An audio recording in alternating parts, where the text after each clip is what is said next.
Small talk. Do you like it or do you loathe it? Small talk can often mean that you don't go into depth with someone, and sometimes that can be a really good thing if you really don't want to talk to them. But it also means that you could be left in quite a dire conversation. And sometimes small talk can be a bit awkward and can actually create tension with some of the questions that people ask you. I love challenging the idea of small talk.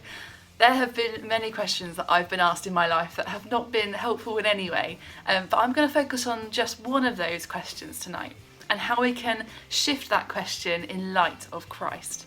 And that question is this: what do you want to be when you're older? Now, that question can be quite fun when you're a kid because you can use your imagination and go wild with it. But it is a question that you are asked a lot when you're a kid, or maybe even when you're a young person, and also when you're an adult. And it can be quite draining. Now, bear with me as I go on a slight tangent, but just roll with it. I also loathe the question, what do you do for a living? Hate that question. I hate it, because you should never assume that someone has a job or that they would like to talk to you about it at that time. I much prefer the question that I have coined myself, which is, how do you spend most of your time?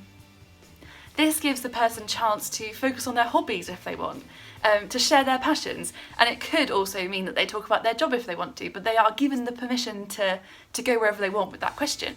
Here's an example of that question in action. In September 2020, I went to a lockdown wedding, just stood on the pavement, and I saw someone on the street and we had a bit of small talk going on. So I just chose to say to her, how do you spend most of your time? And her eyes lit up and she said, I actually tour the country and I visit as many Toby Carvery as I can, and I rate them, and I even have an Instagram page where I share my experience every single Toby Carvery. Now, young people, if you would like to visit that Instagram page, here is the bio here.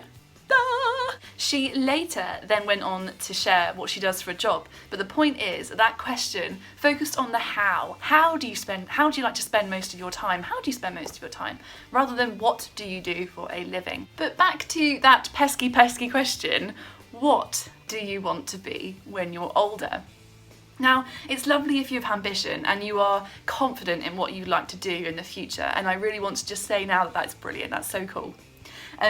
But still, even if you know what you want to do, that question, what do you want to do when you're older, is full of pressure. It carries economical pressures to be successful, pressures to give an answer that is deemed to have worth by the person who's asking it. Finding what you want to do in the future is scary, and I'm still scared about that, and I'm 27. But what I want to say to you is that God will be with you every single step of this journey. So if you're feeling scared about what you want to do in the future, I just want to say that we are praying over you, and God is with you every step of the way. And guys, I want to say tonight that whether you are confident in what you want to do, or if you don't have a hullabaloo what you want to do in the future, you are not defined by what you do in the future. In Psalm 139 it says, "For you formed my inward parts." So guys, God created you to be you. He created your heart and he created your mind. In John 1, it says, "To all who received him, to those who believe in his name, he gave the right to become children of God, born of God." Guys, you are a child of God, daughters and sons of the King.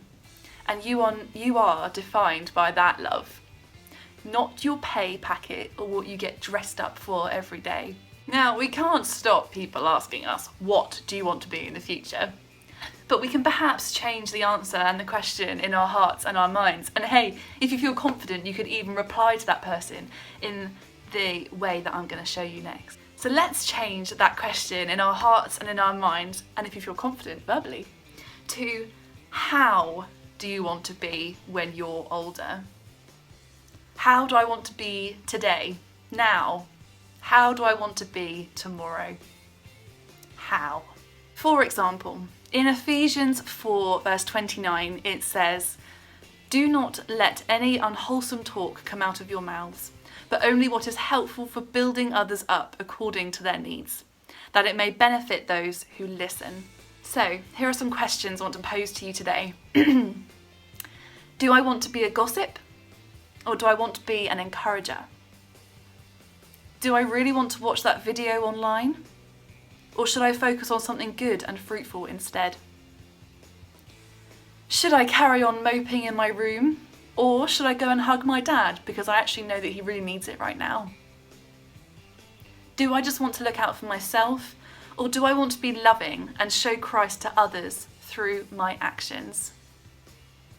How do I want to be? Guys, I hope this has been a helpful reflection, a reflection where we know what we're truly defined by, and that how you are is so much more important than what you are.